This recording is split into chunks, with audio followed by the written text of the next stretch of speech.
मैं नाजनीन नौसारी से हूँ।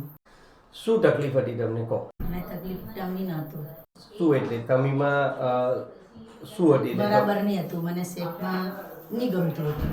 ઓકે, તો એના માટે તમને શું પ્રોબ્લેમ થતો કે ડ્રેસઅપમાં?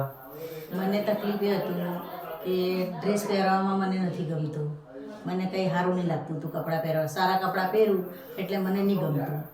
મને એવું લાગતું હતું કે મારી લાઈફ પૂરી થઈ ગયેલી છે હવે. પણ હવે આ બધું કરાવી તો મને એવું લાગે છે કે મારી લાઈફ સારી છે હવે, મને ગમતું છે હવે. તો લિપોસક્શન પહેલાં તમે તમી ઓછું થાય એના માટે શું શું કર્યું?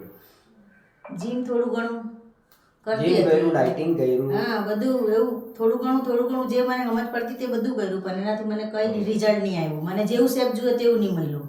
ડૉક્ટર સિદ્ધાર્થ સખિયાનો સંપર્ક તમને કઈ રીતે થયો? એ મારી એક મમ્મી હતી, મોટી મમ્મી, એના કોન્ટેક્ટથી મેં આવી. બરાબર.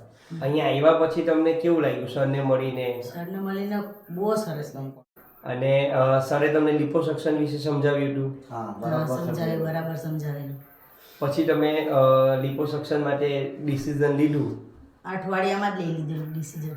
એટલે એક જ દિવસની પ્રોસિજર હા, હતી? એક જ દિવસની પ્રોસિજર બી હતી ને મને રજા પણ મળી ગયેલી ને મેં મારા જાતે જ ચાલીને જ ગયેલી.